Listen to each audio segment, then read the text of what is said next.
شاہ صاحب، میرا پہلا سوال آپ سے یہ ہے کہ ہم رشتوں کی اذیت کا سامنا بہت زیادہ کرتے ہیں.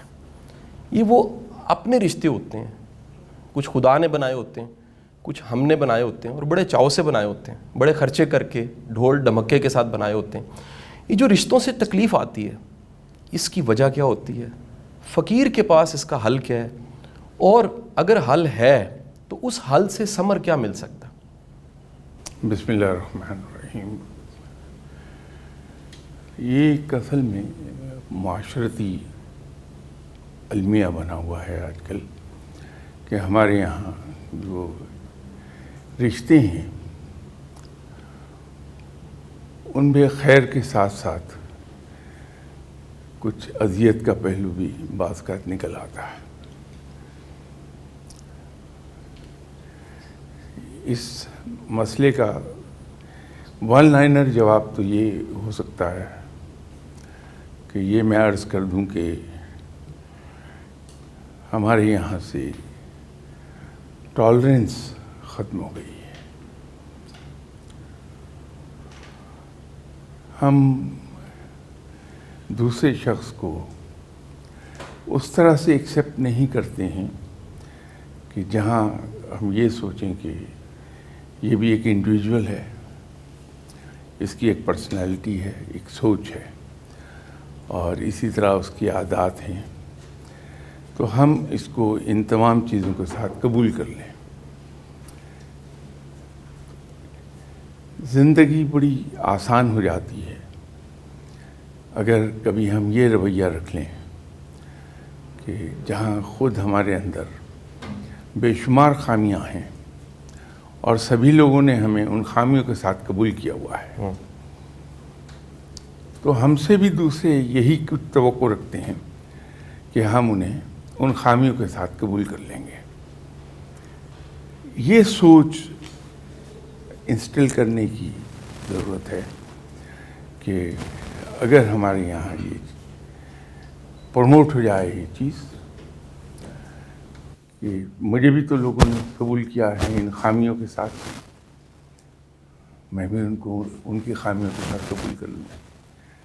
ایک خاص طور پہ ایک رشتہ جو آپ نے کہا کہ ہم دھوم دھڑکے کے ساتھ خرچ کر کے قائم کرتے ہیں، تو آج کل زیادہ تر کمپلینٹ اسی رشتے کی ہے، اسی رشتے سے پیدا ہو جاتی ہے، خواتین کو بھی اور مردوں کو بھی. اب ایک عجیب چیز ہے کہ رشتہ ہم سبھی بڑے شوق کے ساتھ قائم کرتے ہیں. اس میں ہم سبھی بڑی اینکشسلی انتظار کرتے ہیں کہ وہ دن کب آئے گا کہ رشتہ قائم ہوگا.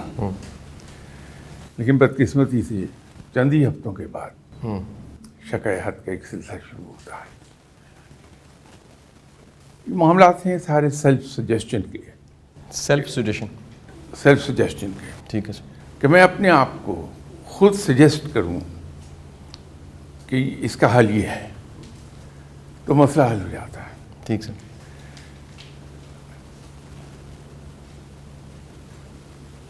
اگر کبھی کسی صاحب سے ملاقات ہو جائے جس کو یا صاحبہ سے جن کو اپنے لائف پارٹنر سے کمپلینٹ ہے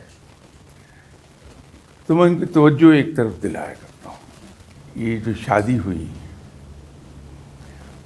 اس میں مولوی صاحب نے مجھ سے جب یہ پوچھا کہ فلاں بنت فلاں اس کو سو مچ آف حق مہر آپ نے بطور بیوی کے قبول کیا، تو میں نے برضا و رغبت اپنی خوشی سے ہاں کہا تینوں دفعہ. ایسا نہیں تھا کہ کسی نے میرے کن پٹی پر پسٹل رکھا ہو، جس کو ہم عرف عام میں کہتے ہیں، پسٹل پوائنٹ پر ہاں نہیں کرائی. اور اسی طرح جو مولانا صاحب نکاح پڑھا رہے ہیں ان کے الفاظ جو میں نے دہرائے، اگر ان کو ذرا سا ہم غور سے دیکھیں تو مولانا نے مجھے یہ نہیں کہا تھا کہ فلاں بنت فلاں مائنس ہر ویکنسز آپ کو قبول ہے. ٹھیک. मैं तो I went for a package deal, it's a package. Package deal. तमाम खूबियाँ और तमाम खामियाँ उन खातून की मैंने कबूल की हैं। तो एक चीज़ जो मैंने बरज़ा और रग़बत, जिसको हम कहते हैं एट माई फ्री विल, अगर कबूल की है तो मेरे पास जवाब नहीं रहता कि मैं ये कहूँ कि उसमें ये प्रॉब्लम, उसमें ये प्रॉब्लम, उसमें ये प्रॉब्लम। हाँ, एक रास्ता मेरे पास ज़रूर है और वो मेरी वाइफ के पास भी है कि बजाय एक दूसरे पर तनकीद करने के, हम अगर ये बता दें कि मेरी इडियोसिंक्रेसीज ये हैं और मैं आपसे भी वो ये तवक्को रखता हूँ कि आप उन एरियाज़ में नहीं आएंगी जो मेरे लिए सेंसिटिव हैं। लेकिन शाह साहब ये बड़ा मुश्किल नहीं है जी, बीवियाँ तो बिलखसूस उसी पूशल पे पाँव रखती हैं, या बाज़ औक़ात लाइफ पार्टनर उसी जगह पे पाँव रखते हैं जहाँ से तकलीफ़ आनी होती है।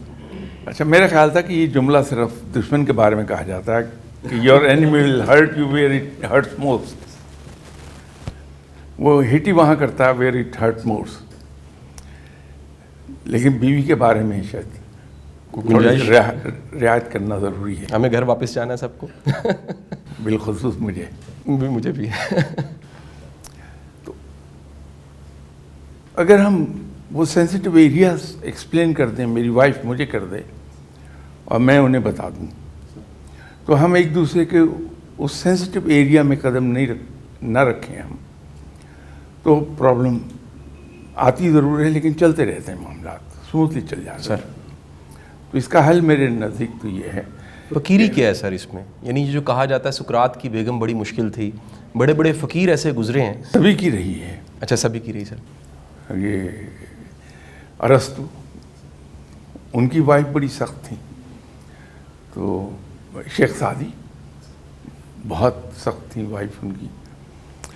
कोई फ़कीरी का पहलू मिलता है सर इससे? हमें कोई उम्मीद लग जाए कि जो ये हम सितम बर्दाश्त कर रहे हैं और तकलीफ़ बर्दाश्त कर रहे हैं, इसका कोई अजर, कोई खैर? मैं इसीलिए ये नाम ले रहा था कि उम्मीद बन जाए कि तकरीबन सभी औलिया कराम और फ़कीरों की बीवियाँ बहुत सख्त होती हैं, तो बल्कि क्रेडिट देना चाहिए ऐसे तमाम लोगों की वाइफ्स को कि न बीवियाँ इतनी सख्त होती, ना वो शख्स शादी होते अल्लाह के वहाँ पनाह लेता और बड़े खुशबू व खजू के साथ पुकारता अपने रब को। एक अजीब इत्तेफाक है कि जितने भी औलिया कराम बड़े बड़े गुजरे हैं, उन सब की वाइफ्स खासी तुंदखू रही हैं, बल्कि गालिबन अरस्तु ही के बारे में था कि जब कोई इल्मी बहस छिड़ जाती थी कहीं, तो अरस्तु को वक्त का एहसास नहीं रहता था, तो बाज़ का 2-2, 3-3 दिन वो इल्मी बहस में उलझे रहते थे, तो घर से गैर हाज़िर होते थे, वापस जाते थे तो बेगम साहबा सख्ती करती थी। तो एक दिन 2-3 रातें बाहर रहने के बाद जो घर पहुँचे तो उनका एक शागिर्द भी साथ था, तो उस वक्त उनकी वाइफ कुछ फ़र्श वगैरह धो रही होंगी, तो उन्होंने आते देखा तो गर्जी बरसी, और उसके बाद जब ये मुस्कुराते रहे तो उनका गुस्सा और शदीद हो गया बेगम साहबा का। उन्होंने पानी की बाल्टी उनके ऊपर फेंक दी, तो शागिर्द ने कहा कि हुजूर ये क्या हुआ? कहा जो बादल इतने गरजे थे उनका बरसना बड़ा ज़रूरी था। तो ये ज़िंदगी में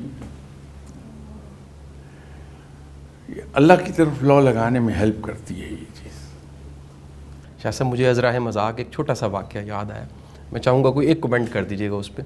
मेरे एक दोस्त थे, उन्होंने बिज़नेस में बड़ा ग्रो किया, सच्ची कहानी है।